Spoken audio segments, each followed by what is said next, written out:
ਜੇ ਤੂੰ ਹਾਂ ਗੱਲ ਨਾ ਕਰਦਾ ਤੇਰੇ ਪਰਲੇ ਕੱਖ ਨਹੀਂ ਸੀ ਰਹਿੰਦਾ ਪੈ ਗਈ ਬਲੀ ਉਹਨੂੰ ਛੋਟੇ ਮੁੱਕਾ ਸਾ ਤੌਲੀ ਵਰਗੀ ਸ਼ਕਲ ਗੱਲ ਨਹੀਂ ਕਰ ਤੋਲੀਆ ਕੀ ਮਤਲਬ ਤੋਲੀਆ ਤੋਲੀਆ ਦੇ ਵਿੱਚ ਤੌਲੀਆ ਤੇਰਾ ਤਾਂ ਹੱਕ ਨਹੀਂ ਬਣਦਾ ਗੱਲ ਕਰ ਤੂੰ ਸ਼ਾਮ 6 ਵਜੇ ਹੁੰਦਾ ਵਾ ਤੇ ਤੂੰ ਦਫ਼ਤਰ 'ਚ ਪਤਾ ਮਾਲੀ ਕਿਸ ਟਾਈਮ ਆਇਆ ਚੌਕੀਦਾਰ ਕਿਸ ਟਾਈਮ ਆਇਆ ਮੇਰੇ ਖੁੱਲੇ ਦਫ਼ਤਰ 'ਚ ਆਇਆ ਨਾ ਖੁੱਲੇ ਦਫ਼ਤਰ 'ਚ ਚੱਲ ਜਾ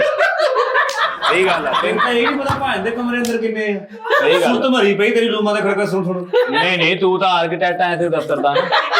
ਇਹਨੂੰ ਤਾਂ ਪਿੰਡ ਪ੍ਰੋਫੈਸਰ ਕਹਿੰਦੇ ਆ ਨਾ ਬਹੁਤ ਅੱਛੇ ਯਾਰ ਤੈਨੂੰ ਮੱਕੂ ਵਾਲੇ ਡਾਕਟਰ ਕਾਲੂ ਕਹਿੰਦੇ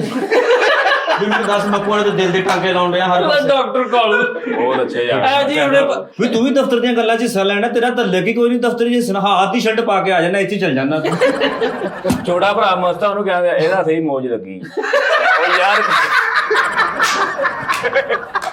ਕੀ ਹੋ ਗਿਆ ਯਾਰ ਤੈਨੂੰ ਮਿਲੀ ਉਹਦੇ ਵਾਸਤੇ ਦੁਆ ਕਰ ਕਿਹੜੇ ਕੰਮ ਲੱਗਾ ਉਹ ਤੋਂ ਜ਼ਿਆਦਾ ਸੋਈ ਜਾਂਦੇ ਆ ਇੱਕ ਪਾਗਲ ਦੇ ਹੱਥ ਚੁੰਮ ਕੇ ਕਹੀ ਜਿਵੇਂ ਲੈਜੈਂਡ ਬੰਦਾ ਯਾਰ